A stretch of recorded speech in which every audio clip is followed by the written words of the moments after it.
Hey guys, welcome back to the channel. This is part 16 of What If Naruto Became a Devil Ninja.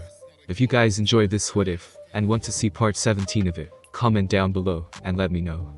Also check out previous parts of this what if. I have created a playlist for this what if, where you can find all the previous parts, link is in the description. And also go ahead, and check out other what ifs in the channel. Before we start, please do support for more awesome content, it really means a lot. Don't forget to subscribe and leave a like, and also share this video with your friends. So let's start this video. Naruto knew that he had a lot of making up to do. Ever since his training trip with Jiraiya, Naruto had come to understand himself far more than anyone else could have guessed.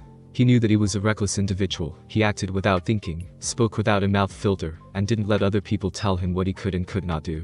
That was how it had always been, even back when he was again and under the Hokage's command. This fact had never changed. It's strange how certain aspects of oneself can come back, to bite them in the ass. When Naruto had first entered this new world, he'd been determined to start over, to turn over a new leaf, as it were. He acted more cautiously, and used his brain, the one that had been carefully cultivated by Granny Tsunade and the perv. Sure, he still did the occasional prank, but that was simply to release the excess tension he felt from being in a new world, and not having a purpose. For the most part, Naruto had acted with a surprisingly amount of intelligence, since coming to this world. And then he'd done something stupid. He'd allowed those three to kidnap him. Naruto didn't delude himself into thinking those three could have taken him on. Even with Ashia held captive, Naruto was sure he could have come out on top. Maybe. He'd gone with them, allowed them to take him, for other reasons. What if the next time they took someone else hostage? What if the next time they came after him, they took that person somewhere Naruto couldn't save them? What if the next time they actually killed someone? He now knew that last question was a moot point. Biku, Kuroka, and Arthur weren't bad people. They wouldn't kill a defenseless person, but he hadn't known that at the time, especially considering what he'd been told of Kuroka by her younger sister. And so he had gone with them, to learn who the person in charge of them was, to learn what their plans were. They were clearly a threat to Rias and his friends, and so he had believed that letting himself be captured was the most prudent course of action. Those had been his thoughts at the time. Hindsight is always 50-50s. Naruto knew that, in some ways, he was not necessarily in the wrong. He'd been presented with a clear threat, and had acted on the limited information he possessed at the time, to gather more intelligence about that threat. He hadn't known that the Excaliburs would be stolen, or that Kakabiel would try to start a war, by killing Rias and Sona. Had he known that, he would have never allowed those three to kidnap him. If Naruto ever found the person who made that phrase about hindsight, he was going to punch them in the face. While Naruto knew that, logically speaking, what he had done had not been an incorrect action, the way he had gone about it was horrible. His execution had been reckless, not to mention rude and uncaring. He'd left Rias without any parting words, and without any way of knowing that he was okay. How much effort would it have taken to create a shadow clone and have it explain the situation? Not much. Heck, he probably could have used one of the shadow clones that had been hiding around the battlefield. It would have been easy. But he hadn't done that. He had left, without word or warning. He had left, and in his absence, Rias and his friends had gone through something very close to war. They had faced a great hardship, and an incredible challenge. They had suffered a lot, and had been forced to confront issues, and troubles that had been buried so deep they might as well have been forgotten. And he hadn't been there to help them. Sometimes, Naruto wondered what was worse, his own guilt at having not been there for his friends, or the cold shoulder that he'd been getting from Rias. Of course, just because he felt guilty did not mean that Naruto planned on quietly accepting this. Oh no. He'd never stayed down before, and he wouldn't do so now. He knew it would be an uphill battle to earn Rias' forgiveness and acceptance again, but that didn't matter. No matter how long it took, he would eventually get back in her good graces, or his name wasn't Uzumaki Naruto. That's why he'd woken up early this morning to cook breakfast. While making breakfast wouldn't make everything better, he felt that it was a start in the right direction. He would make Rias the most amazing breakfast she'd ever had. That was the plan anyway. Rarely ever do plans work out the way people expect them to. Naruto wiped his forehead, accidentally smearing the flour he'd been using all over his face. He took in the sight of his clones hard at work. Some were mixing batter, while others were working the stove. He'd been trying to make pancakes. Unfortunately, Naruto wasn't much of a chef. Scrambled eggs and ramen were about all he could make, which explained why his first 6 or so attempts had been a disaster. He was surprised no one had woken up from the explosions. The only person aside from himself who was awake was Office, and she had been awake before he had come downstairs. Naruto looked at the ancient dragon disguised as a little girl. She sat at the table, her legs kicking back and forth as they were too short to reach the floor. If it weren't for how he could feel the power rolling off her, he would have never believed that she was one of the strongest entities in existence. "Where did you disappear to the other day?" asked Naruto. "I merely wandered around town," Office replied, her eyes on something other than him. The clones, he realized. She was watching his clones. He hadn't used them for the battle against Kakebeel, so she was probably curious about them. And what do you think of Kuo? That it's the same as every other city in Japan. I guess it isn't that different from a lot of other places. Naruto rubbed the back of his head before going over to the stove. His clones were just about to put the batter they'd been making onto the griddle. Hold it. What do you think you're doing? The clones looked at Naruto, then each other, then back to Naruto. We're getting ready to cook pancakes. It sounded like a question. Without adding in the proper sweats. Naruto's question was rhetorical. I think not. The first batch is gonna be for Kaneko, since she's coming downstairs right now. Naruto walked to the fridge, pulled out a case of blueberries and a bag of chocolate chips, then went back to the bowl and dumped both contents into it. There. Mix those in, then you can begin cooking it. The clones looked at each other, shrugged, then turned back to Naruto. Sure thing, boss. Do you always have to micromanage your clones like that? Asked Office. Sometimes, Naruto replied absently, but not all the time. Several minutes after the pancake batter was put on the large griddle, Kaneko entered the kitchen. Her bare feet padded along the cold tiles as she sniffed the air, showing that she'd been following the scent of food. She seemed surprised upon realizing that Naruto was the one cooking. Grab a seat, Kaneko-chan, Naruto smiled at the girl. Breakfast will be ready in just a bit. Kaneko barely even offered him a nod as she plopped down on a chair, causing his shoulders to slump. Like most members of Ria's peerage, Kaneko was still angry at him for leaving without a single word. She, along with Akeno and Kiba, had been giving him the cold shoulder. Issei had been upset too, but after ducking him in the face and claiming that he would kick Naruto's ass if he left again, the boy had forgiven him. The only member of their peerage who had not been upset with him was Ashia, but that girl was so sweet he doubted she could ever be truly upset at someone.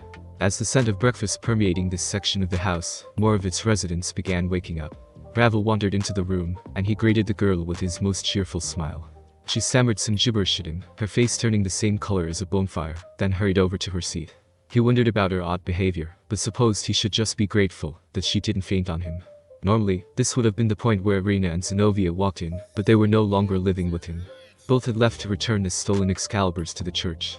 He was kind of sad to see them go, as he'd been hoping to get to know them better, but he knew they had duties they needed to attend to. Of course, the only one who would talk to him was Rina. Zenobia had been rather wary of his presence, especially when she'd learned that he had beaten Kakebeel single-handedly. Irina, on the other hand, had merely seemed curious.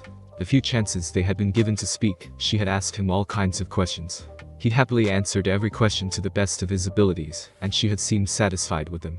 I wonder if I'll ever see those two again. The sound of delicate footsteps told Naruto that Rias was coming. He took a deep breath and centered himself, putting a smile on his face and flipping the pancakes before setting them onto a plate. That smells good, Rias said as she entered the kitchen. Are you cooking pancakes, Ravel? She stopped upon seeing who was standing by the stove. Naruto. Good morning, Rias. Breakfast will be ready in just a bit. Rias did not say anything for the longest moment. When she did speak, her voice was cool and even. Thank you, but no. I have some work this morning that requires my attention. I don't have time to sit down and eat breakfast. With that, Rias walked into the kitchen, grabbed several fruits from a basket, then wandered back out. A moment of stillness hung in the air. It was broken by Kaneko. You screwed up big time. Ugh, Naruto felt like he'd been punched in the gut. Do you have to say it like that, Kaneko-chan? Kaneko nodded. Yes, I do. Despite the school having been repaired, Kuo Academy was still not in session. Naruto wasn't exactly sure why this was, though he assumed there was a reason for it. Either way, the school had been oddly empty for the past week, despite having been rebuilt from the ground up to be even sturdier than before. The peace talks between the three factions were going to take place soon. Because of this, Rias had been running around all week, trying to help her brother prepare for it. Consequently, she had been running her peerage nearly ragged with work. Naruto never complained, however, not only because he knew why Rias was doing this, but also because he knew that he had no right to complain. Every task she set for him, he completed with silent efficiency, using his shadow clones to great effect, helping her every way he could. Wanting to show Rias his sincerity, he even went out of his way to help the others with their work. He didn't know if Rias appreciated what he was doing, because she still wasn't talking to him, but he refused to give up. He wouldn't give up, and he wouldn't run away. Ah, there you are. Naruto wondered how Surziches always seemed to know where he was. This time he'd been hanging on the roof, lying back with his hands behind his head. Most of the work was already done, and his clones were finishing up the last bit of work he'd been given, so he'd had a moment of free time, and decided to use it by watching the clouds. Aniki, Naruto grinned as the older man walked up to him and sat down. Did you need something? I wanted to ask how things have been going between you and Rias, Surziches admitted shamelessly. I've been so busy that I haven't had much time to check up on you. Rhea still isn't talking to me. I see. Instead of seeming upset, Surzichus smiled. I know it might seem like she's doing this to punish you, but the truth is that Rias was really worried about you. My little sister would never act this way if she didn't love you. I know. Surzichus must have sensed his disquieting thoughts, for he changed the subject. It is impressive how Kuo Academy was rebuilt in only 4 days. The fallen angel's ability to repair the damage done to this campus is most impressive. While we devils can create barriers and alternate realities rather easily, we cannot repair physical matter like this. So, the fallen angels are responsible for the repairs, Naruto murmured. I had not known that. Azazel felt guilty for what happened here. Surzichus shrugged. I believe he felt responsible for allowing Kakabiel to do whatever he pleased. He lent his own craftsmen to the task of completely repairing the school, and has even gone a step further by making the school more defensible. I've noticed, Naruto nodded, the walls are much sturdier. Indeed they are. Surzichus seemed quite cheerful about this. Naruto said nothing as he looked out at the academy grounds. From where he lay, he could see a good portion of Kuo, not just the academy, but the city as well. In the glow of the sun, it looked almost like the city had been set on fire. I have informed the other faction leaders about what you told me, Surzichus said suddenly. They now know about the existence of a group that seeks to unbalance the world. The Chaos Brigade could become a serious threat if we let them, especially given what you've told me. Yet at the same time, I cannot help but be almost grateful to them. Their existence will be the flint that ignites the other factions into action. You could almost say it's thanks to them that we are finally on the path to peace. Naruto nodded, but didn't say anything. While he normally wasn't one for being so silent, he didn't really have a whole lot to say. In light of the most recent series of events, he had been feeling a lot more contemplative, and not as prone to talking. Speaking of the Chaos Brigade, where is the little one? Surzichus asked. Office is at home right now, Naruto answered. She's been feeling lazy, so she hasn't really left the house, except when she wants me to take her somewhere. I was hoping she would be willing to talk during the conference, Surzichus confessed. Myself and the other leaders have agreed not to reveal her presence, but I'll admit that having the Ouroboros dragon speak at the conference would be a boon to our cause. I'll ask her for you, but I wouldn't make any promises. Office does what she wants when she wants, and no one, not even I, can tell her what to do. I assumed as much, Surzichus admitted. Office is an existence beyond our ability to grasp. Even the most powerful of us are but a tiny drop in the vast ocean that is her power. The other two faction leaders are wary, especially since they now know that Office was the one who founded the Chaos Brigade. Office has no desire to use the Chaos Brigade for anything other than defeating Great Rat, Naruto said. Her sole desire is to return home. That's all she wants. He paused, then smiled ruefully. I cannot speak for those who have joined the Chaos Brigade under her banner, however. People rarely join an organization like that without ulterior motives, and I highly doubt their reason for joining is as altruistic as wanting to help a person in need. That is true. Humanity, no, all species do not gather under the banner of a powerful figure without having their own personal reasons for doing so. We are all driven by our own wants and needs, except for those rare few. If those people you spoke of have joined with Office, then it is because they want something from her. They have their own agenda. I doubt they even care about what Office wants. They don't, Naruto admitted. There are a number of factions within the Chaos Brigade, and each faction seems to have its own agenda, which consequently put them in direct confrontation with the other factions. So they're divided, then? Surzichus murmured. No, not just divided. Naruto shook his head. It would be more accurate to say they are in direct opposition of each other, but are currently working on the same side for mutual benefit. I imagine that, at some point, war will break out between the different faction within Chaos Brigade, though not before they wage it against you, and the other two factions. Naruto took a moment to collect his thoughts. Surzichus did not interrupt. He merely waited patiently for Naruto to continue. I have already told you about the Hero faction, a group of humans whose hatred of gods, devils, angels and other supernatural beings borders on the irrational. But there's another group I heard about when I was in captivity, one that I could not gather much information on. The old Satan faction. Surzichus sucked a slight breath. You know of them. Of course, Surzichus rubbed a hand over his face. Everyone who fought in the Civil War knows of the old Satan faction. They're the ones who continue to follow the original Satan's ideals, even though it has been nearly 2,000 years since those four died. The ones who wanted to continue the war, even if it meant the extinction of our kind. Many relatives of the original Satans belong to the old Satan faction. My guess is that they believe it's more important to follow in their ancestors' footsteps than it is to help our species progress into a new age. Surzichus smiled at Naruto, and in that smile he found a bitterness that only a leader who believed they had failed could feel. I had been hoping to turn them to my way of thinking, eventually. I had believed that if I could show them how far we have progressed, how much we've gained, that they would be more willing to integrate into our society. It seems that I was wrong. If they have joined the Chaos Brigade, then there is no chance they will ever rejoin us. This is, in some ways, like a declaration of war. There were many responses Naruto could have given to the older man with red hair. He could have reassured him that everything would turn out alright. He could have told him not to worry, that he wouldn't let a war break out, and that if it did break out, he would be there to stop it. However, he knew that any offers of reassurance would ring hollow right then, and so he said nothing. He and Surzichus watched the clouds above them for several more hours. The days that followed held an almost palpable aura of excitement. People he'd never seen before would come and go, their auras unmistakably not human. Devils and fallen angels were the most prevalent, but he also sensed a number of angels too. Preparations for the peace talks were well underway. It seemed the three leaders were using the momentum gained by the defense of Kuo to launch themselves headfirst into these talks before their detractors had a chance to regain their footing. Surzichus had once jokingly told him that Kakabiel's attack on the academy had almost been a blessing in disguise, because it forced those who were satisfied with the status quo to realize that such a fragile peace would not last forever. The talks, Naruto had eventually discovered, would actually be taking place at Kuo Academy, which explained why the school was still shut down. Despite not being much of a politician, he understood the reasons for this. Kuo Academy was where the battle with Kakabiel had taken place, the very battle that had instigated these talks in the first place. Having it here would serve as a reminder for the people, and would also increase their momentum, allowing Surzichus and the others who wanted peace to push their desires through. It was like saying, look at what we can accomplish if we work together. The second reason was prestige. Devil society ran on a system of nobility, a hierarchy in which nobles were ranked based on their power and ability to lead. Even one's birth determined one's ranking in the devil society's hierarchy. Ryuz and Sona were both high-class devils, born into prestigious families, one of the 72 pillars. And Kuo Academy was their territory. By having the peace talks take place here, Surzichus was helping his sister gain more prestige by showing how far she had progressed on her own. It was basically an older brother's way of helping his younger sister step out from underneath his shadow. It also helped solidify their power base.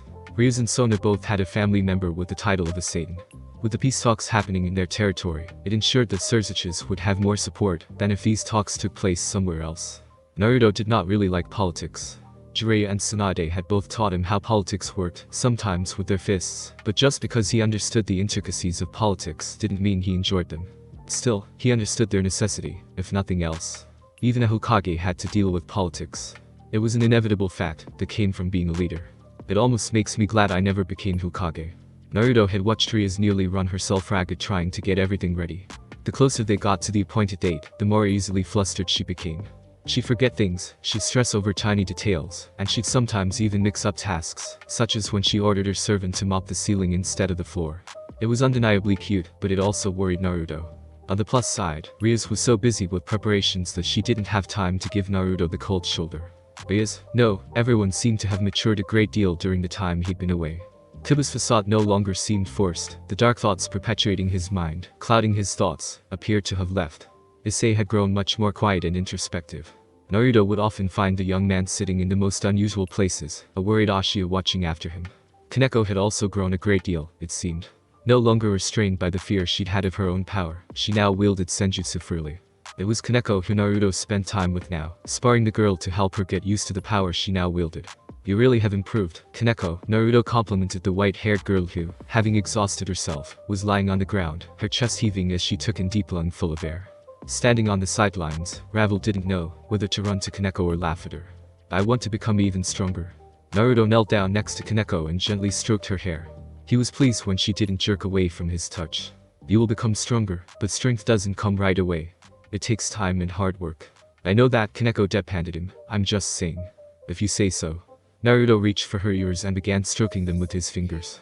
He'd been surprised when Kaneko had allowed Ravel to stick around while she used senjutsu, but he had seen them spending a lot of time together, so he assumed they were friends. I must say though, some of those powers you used surprised me. Those Yaki energy balls you kept firing off packed a lot of power. The frown on Kaneko's face showed that she was not amused. Are you mocking me? Of course not. Naruto helped Kaneko sit up while Ravel walked over to them. You know I would never make fun of you. I'm very proud of you. Seeing how you replaced me, I find that hard to believe, Kaneko muttered. Pardon? Nothing. Are you okay, Kaneko? Ravel asked in worry. Kaneko glanced at Ravel for 2 seconds, and then looked away. Don't worry about me, chicken flam. I'm fine. Ravel's face burst into flames. Don't call me that. Kentucky Fried Chicken. Don't call me that either. Then what should I call you? How about my name? Kaneko appeared to think about it for several seconds before shaking her head. Nah, I think I like grilled chicken better. You? Naruto watched as an angry rival ran after Kaneko, who appeared very cat-like as she ran across the grassy field with her tails and ears out. Well, he started, at least they're getting along. Naruto found Office watching television after he returned home from training with Issei. The young man had made some marked improvements, though he still had a long way to go. However, Naruto believed it was only a matter of time before Issei began reaching his true potential. The Sekuyute was on the cusp of discovering true strength. All the young man needed to do now was realize that the reason for his strength was standing right next to him, and then he would be well on his way to unlocking his full potential. "What are you watching?" Naruto asked as he sat down next to the ancient dragon disguised as a little girl. The Yugakusho Office responded absently, her eyes never straying from the television. Ah. Naruto looked at the screen, to see some punk kid in a green school uniform shoot a blue bullet out of his finger. Ryuz mentioned wanting to watch this with me at some point. Although that was before he'd gone off on his own. "What do you think?" The Office shrugged. "It's interesting enough." Naruto smiled. "From you, that sounds like quite the compliment." Another shrug answered his words. As they continued watching anime, footsteps echoed down the hall, drawing invariably closer. Ryuz entered the room moments later, looking frazzled and overworked. She stopped when she Naruto. Her eyes grew remarkably warm, and she opened her mouth to say something. Until she saw Office sitting next to him. Then her eyes turned cold. "I hope you two are enjoying yourselves." Ryuz crossed her arms under bust, her tired eyes narrowed in a fierce glare. Naruto didn't know why, but he suddenly felt like he'd been caught doing something he shouldn't. "I find it interesting that you are relaxing here, watching anime with your new friend, instead of helping myself and your fellow peerage members prepare for the coming peace talks." "I have been helping," Naruto said softly. "All day for the past 2 weeks I've done nothing but help you, and the others whenever they needed it. And so you've decided to take a break while everyone else continues working?" Ryuz asked, and Naruto flinched. The Rideed's long locks of hair swayed as she shook her head in disgust. "I'm surprised at how lax you can, but then, maybe I shouldn't be. While we were suffering at the hands of Kakabiel and Valper Galilei, you were off gallivanting with your new friend." Naruto said nothing as Ryuz stalked across the living room to reach the other side. She placed her hand on the doorknob, and was just about to turn it, when she looked back at Naruto. "I'm beginning to wonder if something changed in you, or if I ever really knew the real you in the first place." And then she walked out, slamming the door behind her. "She's still angry with you," Office observed coolly. Naruto smiled weakly at Office. "She's just not sure how to talk to me anymore. I went off on my own without giving her a single word of warning. I played around with a group of potential enemies while she and the rest of her peerage fought and nearly died." He looked down at his hands. "I don't blame her for being upset. If our positions were reversed, I would probably be upset too. All I can do now is keep helping her until she forgives me." Office made an uncommittal noise, then went back to watching TV. Naruto sighed and followed suit. He wondered what it would take to convince Ryuz of his sincerity. Ryuz had taken to doing paperwork in the occult research club room, rather than at home these days. While it meant coming here each day, it also meant she wouldn't have to see Naruto until later that evening when she went home. Naruto. She still didn't know what to do about him. Part of her wanted to forgive him, but another part was still angry at him, and that part of her could hardly think straight. When Naruto had been kidnapped, her mind had been thrown into turmoil. She hadn't realized how much she had come to rely on him until he was gone. Her heart had ached, her mind had refused to function properly. It was so bad, that had it not been for her peerage, she wouldn't have been able to live as a normal person. Yet even though she had eventually started acting normal again, that did not mean she hadn't been suffering. Naruto's disappearance had torn a hole in her heart, and no amount of support had been able to fill it. When Naruto had come back, she'd been filled with joy. He had returned. That joy was short-lived, however, when she saw who was with him. Even now, Ryuz didn't know who that strangely powerful loli was. All she knew was that the girl was powerful, and that Naruto had been traveling with her. It was the latter issue that had caused her to ignore her boyfriend. Had he just been kidnapped and returned to her, she wouldn't have been so angry, but that wasn't the case. He might have been kidnapped, but somewhere along the line, he had clearly broken free and found that girl. That's what upset her. She and her peerage had been nearly killed several times in the last month. Meanwhile, Naruto had been off gallivanting with some loli. A knock at the door interrupted her dark musings. "Come in," Ryuz called out. The door opened, and Surzichus poked his head in. "Hello, Ryuz. I hope you don't mind if I take a moment of your time." "Not at all." Ryuz quickly straightened out her desk. "Please, come in." Surzichus did so, walking in with a smile on his face. "I see you've been hard at work." "Yes, there's a lot to do. I've had my hands full getting the academy ready for the upcoming meeting. And you've been doing a marvelous job, both you and Sona. It's a big task, but I'm pleased to see how well you've taken to it." "Thank you." Ryuz nodded graciously at her brother, trying not to let him see how pleased his words made her. "But you're not here to tell me about what a good job I'm doing, are you?" Surzich's smile widened. "No, I'm not. I'm here to talk about Naruto."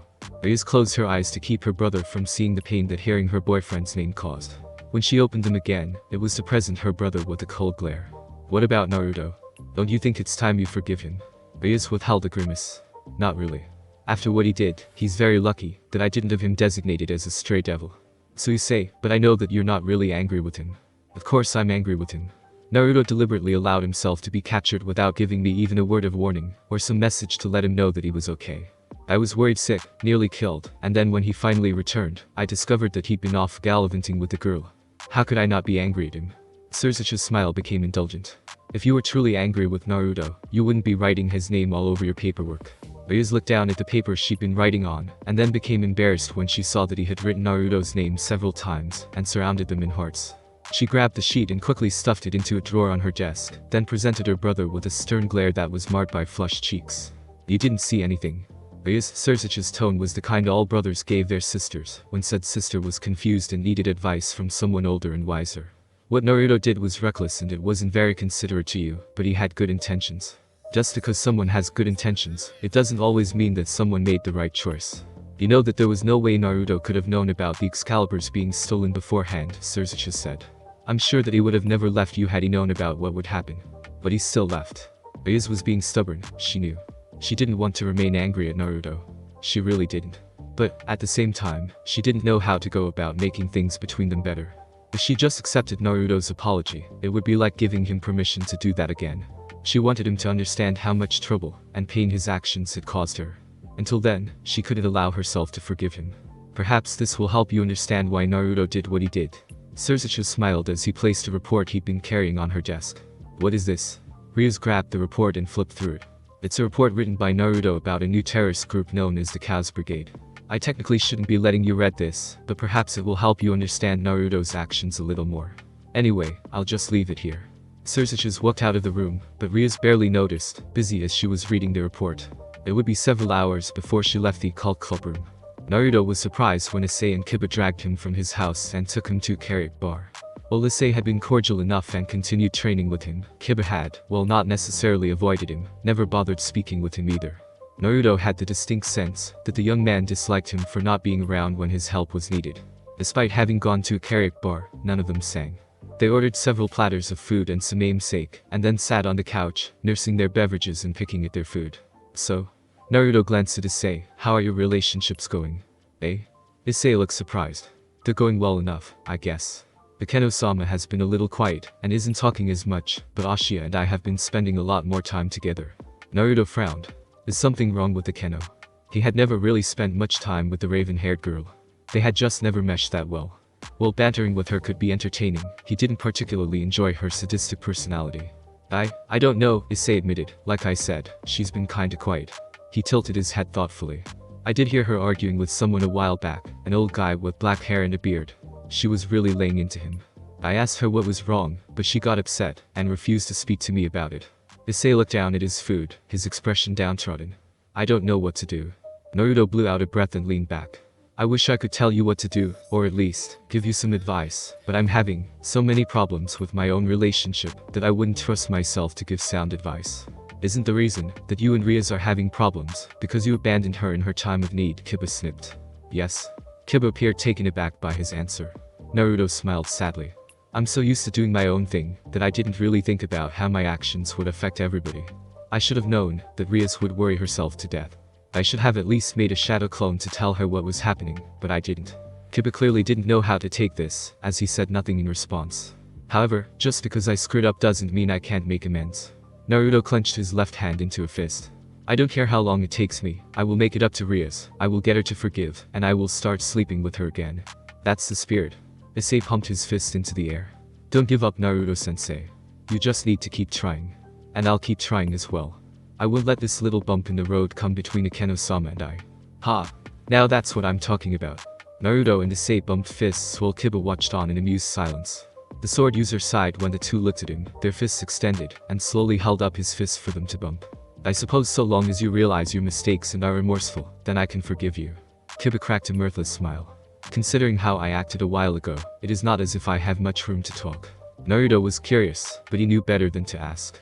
Kiba had accepted and forgiven him. That was enough. By the way, Naruto turned to Issei. what's with the Akeno-sama stuff? Ah. Issei's face reminded Naruto of a deer caught in the headlights, or maybe even a rabbit staring down a shotgun. He didn't think he would ever forget that face. Ah, it's, well what? Haha, it's, Akeno-sama makes me call her Akeno-sama, so.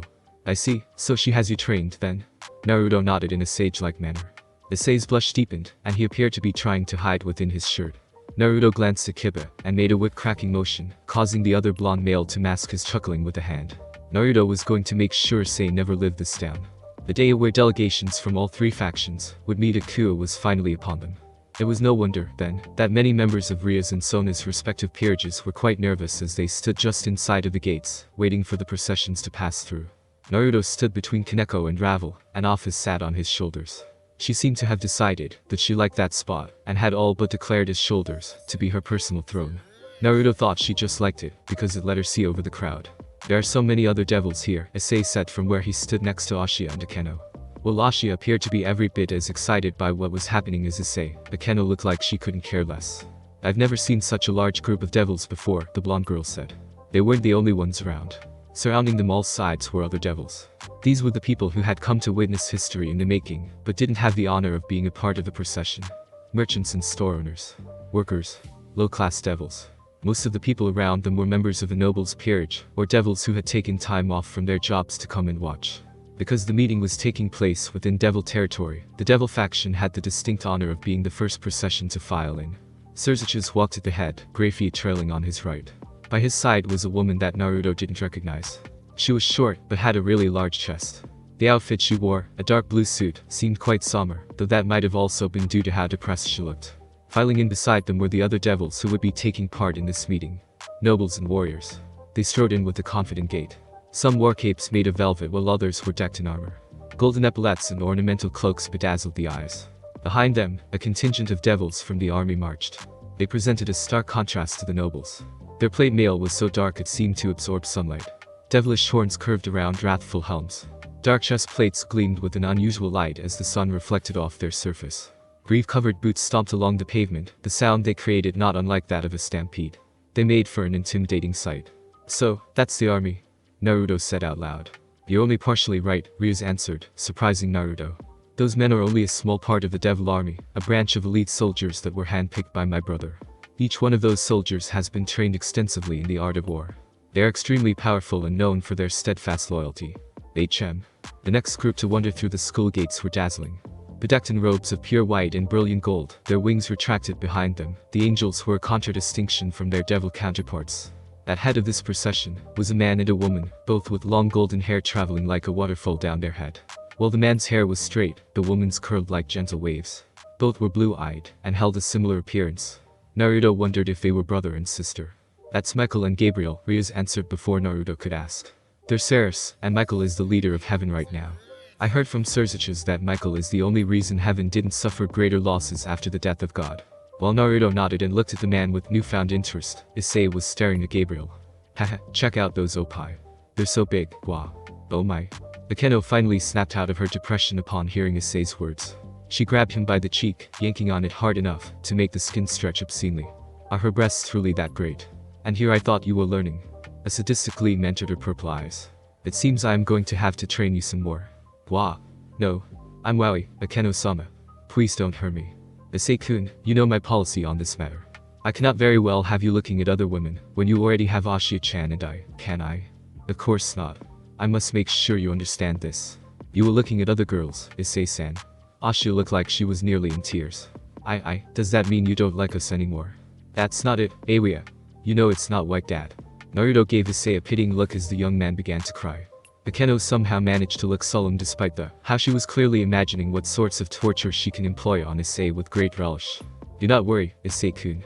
This will hurt you far more than it hurts me, of that I can assure you. Good luck, Issei-san. Naruto turned away as Issei began bawling his eyes out.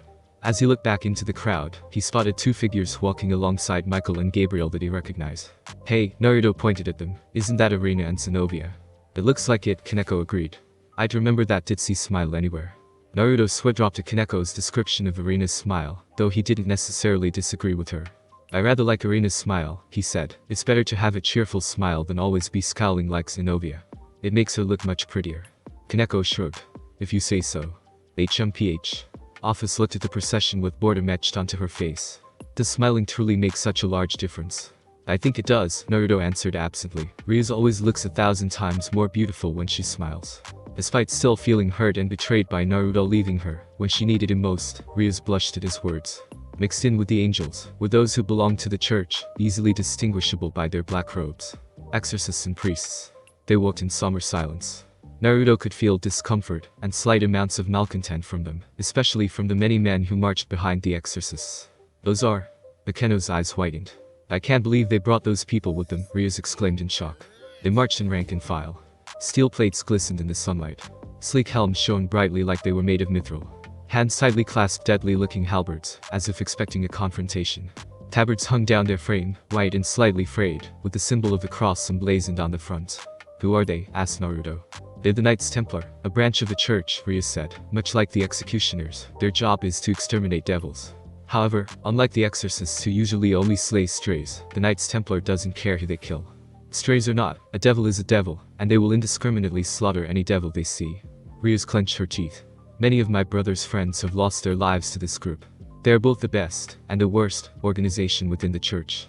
The angels and exorcists soon left, moving inside, making way for the fallen to enter the school. Where the devils had been intimidating in their magnificence, and the angels awe-inspiring in their elegance, the fallen were frightening in how warped they appeared. Pinions of darkness adorned their backs. Their suits, a twisted parody reminiscent of straitjackets, covered their body from the neck down. They wore masks, and each mask vaguely resembled an animal. There, a boar whose mouth was open in an expression of agony. Here, a walrus with gigantic tusks and an enraged appearance. 5 steps down, a tiger, its face bleeding from contusions, the crimson streak signifying blood appearing so lifelike it made Naruto sick. They were quite possibly the most disturbing group to be taking part in this meeting. At the head of the fallen walked 3 men. Azazel strode at the very front. His gait spoke of supreme confidence, and maybe even a touch of laziness. His dark hair flecked with blonde, and his goatee lent him a very roguish look, the kind many men had tried to achieve without success. Beside him, 2 others walked. On his right, a handsome man strolled. He seemed relaxed, but a touch wary. Naruto got the distinct sense of hope mixed with caution. The other was middle-aged and gruff-looking. His black hair, matching beard and muscular physique, lent him a very severe appearance. The presence of that man made Akeno release Issei, her mood quickly darkening. Akeno-sama. Not now, Issei. Naruto winced at the cold tone with which she spoke to Issei. He said a silent prayer, wishing his friend and apprentice luck. Glancing at Ryuz out of the corner of his eye, he wished himself luck as well. It seemed they both needed some. While Ku Academy was, indeed, a large institute, it did not have many rooms that could hold so many people at once. Under orders from Surziches, the cafeteria had been converted into a meeting room, where all 3 delegations would convene to discuss the alliance he planned to propose. Thanks to the combined efforts of Azazel and Surziches, the room had been magically expanded. What had once been an interior space large enough to fit hundreds of students was now a massive room that could fit thousands. Balconies had been placed above the main floor, which was where those who weren't directly involved in the meeting would sit. Meanwhile, a multitude of seats had been placed on the floor for the main members of each faction to sit. There are a lot of strong presences here, Kurama said as he watched the delegation through Naruto's eyes. I don't sense any as strong as myself or office, but a large number of these individuals are definitely strong enough to contend with you, should a fight break out. Then I guess it's a good thing I have you around to help me, Naruto replied. It is. Without me, who knows what would have happened to your sorry ass. You probably would have gotten yourself killed mere seconds after graduating the Shinobi Academy. Ouch. You're so harsh. Sitting with him were his fellow peerage members. Ashiya and Issei sat together, and he noticed that Ashiya was clutching at Issei's hand. Kaneko and Ravel sat on either side of him, one looking between his hand and hers, while the other glared at Office. I'm not really sure sitting on my lap is a good idea, Naruto said to the ancient dragon. Office craned her neck to look at him like he was stupid. And why not? Isn't this where you want me to sit? Naruto rolled his eyes. I have no issues with you sitting on my lap, but I also know there is a time and place for such things. Now is neither the time nor the place. HMPH. Well, that is too bad. I rather like sitting here, so you're just going to have to deal with it. Naruto grimaced a bit as he realized that his weird fetish may have just backfired on him. He looked over at Kaneko, whose petulant glaring turned to him. They stared at each other for several seconds, then she turned her nose at him, when he gave her a strained apologetic smile. Knowing that this was a battle he wouldn't win, Naruto turned his attention to Ravel. The blonde girl was continuing to stare at his hand like she wanted to set it on fire. Her face looked fit to explode. You can take my hand, if you want. What? Ravel's eyes went wide. What makes you think I could never take it? Naruto interrupted with a smile. I know you're feeling a bit overwhelmed right now. There's a lot of tension in the air. Being the youngest devil here, I can only imagine how nerve-wracking it is to be in the presence of so many angels and fallen. Ravel's eyes narrowed. Are you saying I'm scared? No? Naruto shook his head. You misunderstand me. There is a difference between being nervous and being frightened. When someone is frightened, they lack the ability to think properly. The way you're observing the people below us shows that you're not frightened. What you feel right now is the accumulated hostility of 3 rival factions who have come together pushing down on you. You feel the tension in your gut, a distinct sense of discomfort. The nervousness this creates is only natural. There's nothing to be ashamed of. Ravel looked at him with her big blue eyes, which had widened in shock. There's no shame in using someone else as an anchor to keep your anxiety from getting the better of you. I don't mind being that person. Ravel flushed, her cheeks turning red. Well, I suppose it wouldn't hurt, she mumbled. But don't think this means anything, okay? I'm only holding your hand because you're so nervous and I've decided to help you out. Got it. Naruto offered her a conciliatory smile. I understand. Thank you very much, Ravel. Critical hit. Q.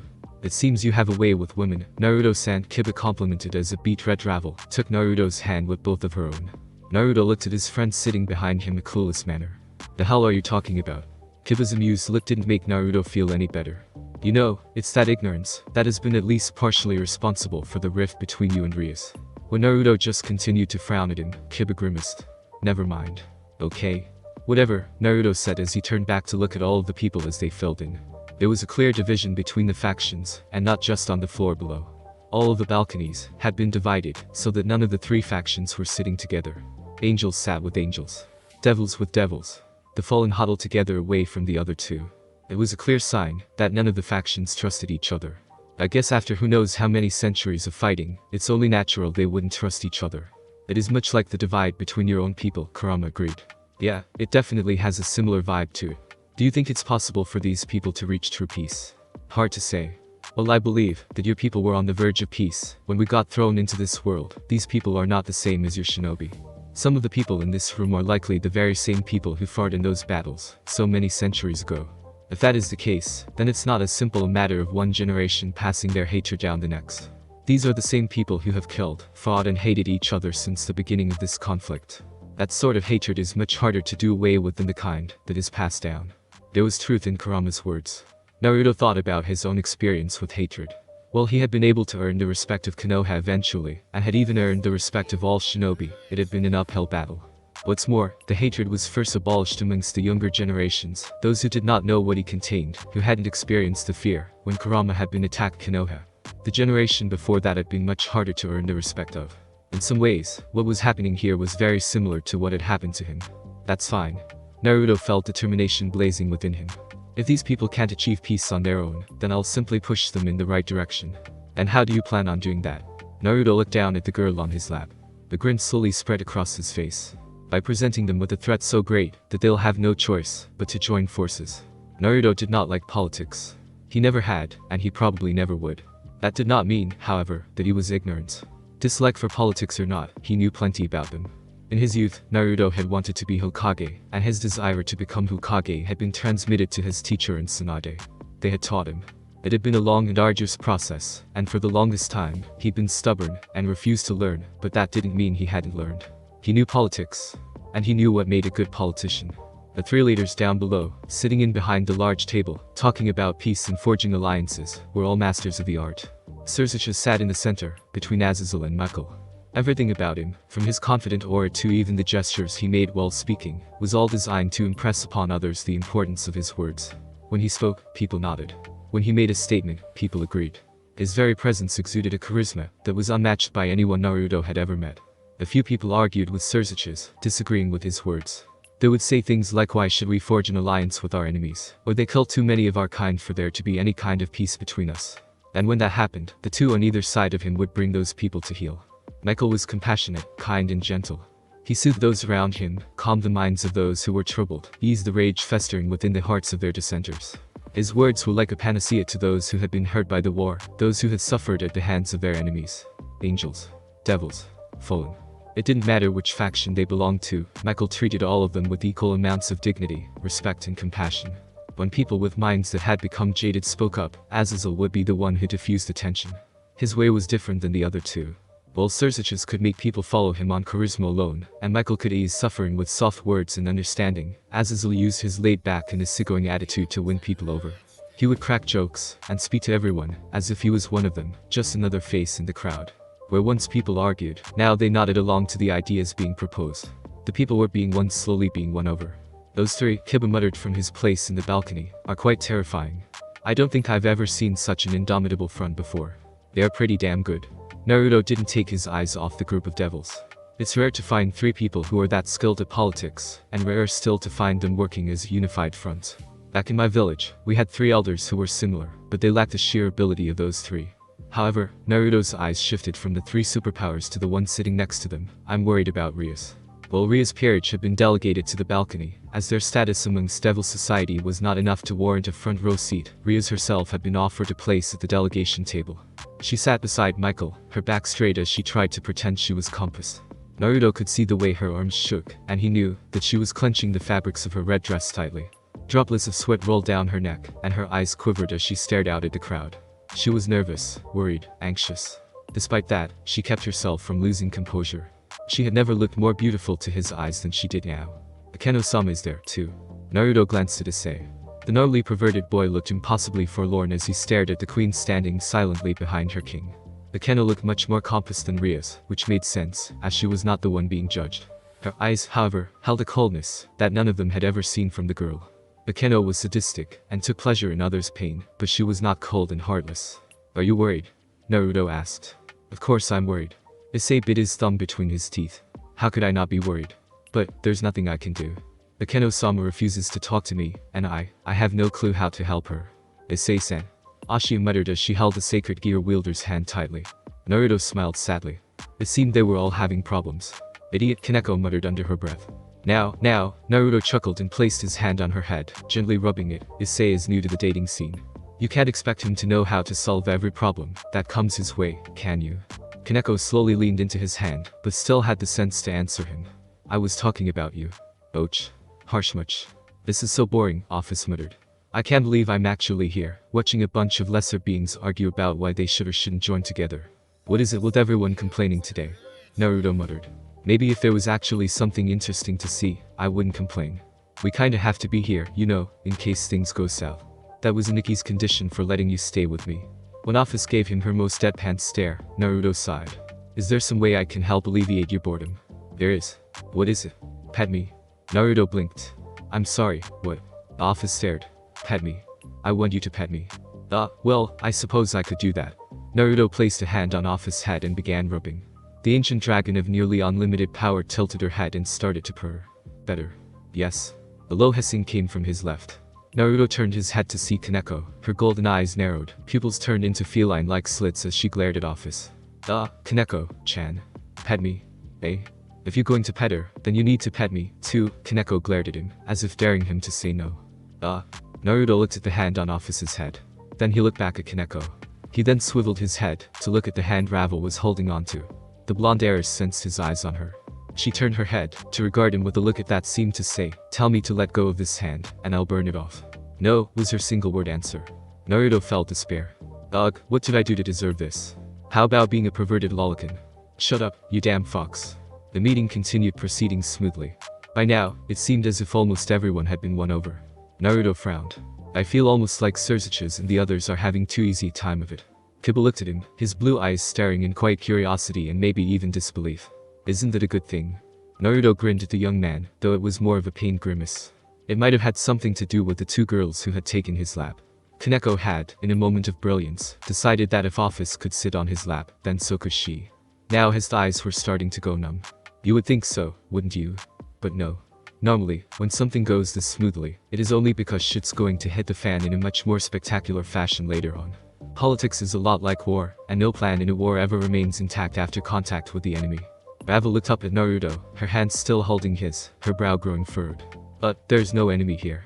Naruto sent Ravel a tender smile. He ignored the way her face spontaneously combusted. There's always an enemy to peace.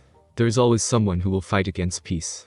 There will always be those who allow their own hatred to fester until it flows over onto others. But who would want to do that? Ravel asked. And why? There is no point in ruining this moment. What's more, who could possibly challenge them? There are few people who hold a rank of similar prestige to those three, and it is only someone whose rank is equal to theirs that could possibly. Babel's eyes suddenly grew wide. Oh. Babel was not the only one who'd seen it, the figure who rose from within the ranks, standing from his seat and majestically walking down the steps.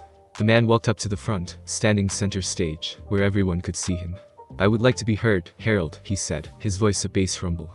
The herald swallowed. His eyes held nothing but the most abject awe, and maybe even a touch of fear.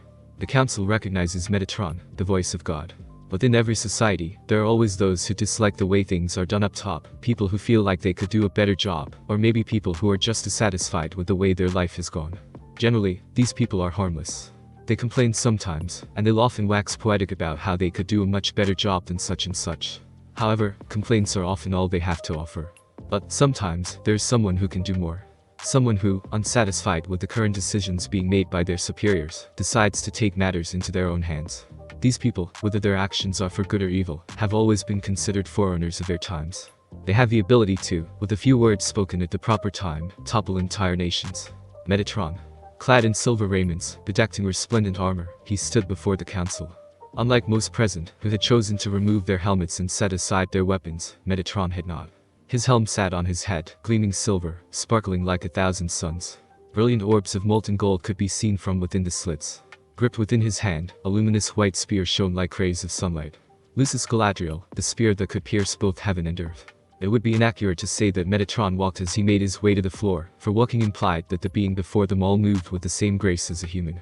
Glided might have been a more apt description. His form seemed to glide down to the center stage.